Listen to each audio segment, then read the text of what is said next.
The distress beacon had been transmitting for 72 hours from the surface of designation, Karak 7, a Class 15 Deathworld that made Earth look like a peaceful garden planet.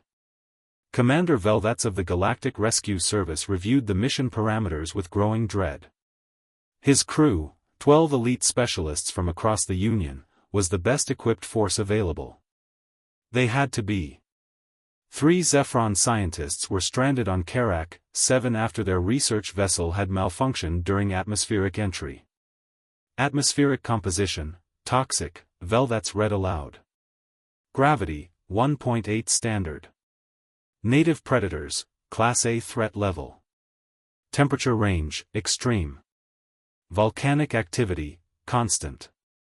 Estimated survival time for Zephyron biology, 48 hours maximum. His tactical officer, a Drachner warrior named Kreth, growled low. We're already past that window. Which is why Command has authorized additional support. Velvats hesitated before continuing. They're sending humans. The bridge fell silent. Everyone had heard stories about humans, the Deathworlders who had recently joined the Galactic Union, the species that came from a planet so hostile it had forged them into something the galaxy had never seen before. Humans? Kretha's scales rippled with uncertainty. I've heard they're effective, but this is Karak 7. Nothing survives there for long. Command seems to think they're our best option, Velvats replied, though his crystalline form flickered with doubt. The human vessel arrived 6 hours later, a compact military shuttle that looked like it had been through a dozen wars. When the airlock cycled open, 4 humans stepped aboard Velvats's ship. The leader was a woman of medium height with dark skin and close-cropped hair. Her uniform bore the insignia of Earth's colonial marines. Commander Velvats? Lieutenant Maya Johnson, Earth Expeditionary Force. This is my team, Corporal Chen, Specialist Rodriguez, and Private Okafor. Velvats studied them carefully. They were small compared to most Union species, compact, economical in their movements, with those unsettling binocular predator eyes that tracked everything. Lieutenant, we appreciate your assistance, but I must be frank.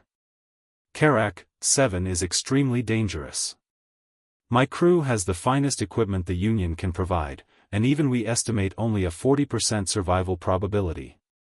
Lieutenant Johnson's mouth curved into what Velvats had learned was called a smile, though it didn't seem to indicate happiness. Commander, with respect, we're from Earth. We've trained in environments that would kill most of your crew in minutes. Karak 7's gravity is actually lighter than what we use for heavy load training. The atmosphere is toxic, Kreth interjected. So we'll wear breathers, Corporal Chen said with a shrug. Standard equipment for us. The native predators, Velvats began. Our animals, Johnson interrupted politely. We've been dealing with predators for 3 million years. It's kind of our specialty. She stepped forward to the tactical display showing Karak 7's surface. Now, show us where your people are, and let's talk insertion strategy. We're burning daylight, and those scientists are counting on us. Velvats transmitted the coordinates. The rescue team would need to traverse 47 kilometers of hostile terrain through volcanic badlands, across an acid river, and past territories of the indigenous predators, creatures the Union had designated as extreme threat.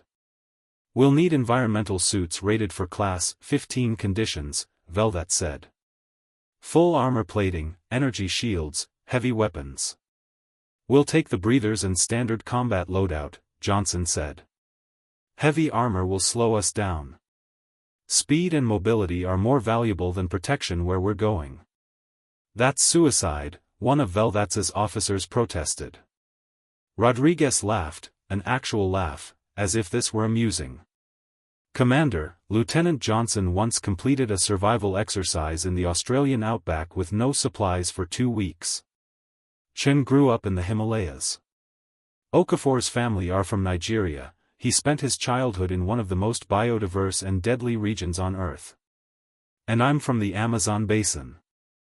I don't understand the significance, Velvats admitted. The significance, Johnson explained, is that we're all from Earth.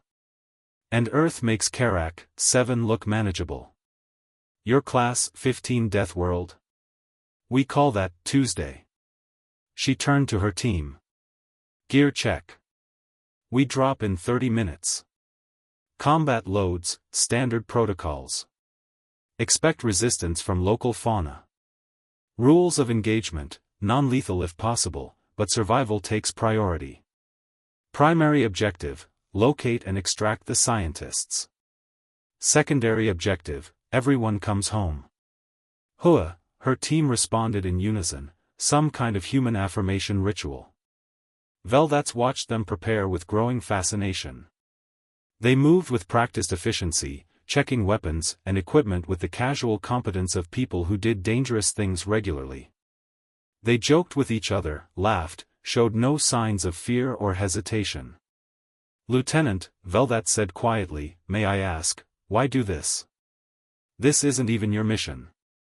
These aren't your people to rescue.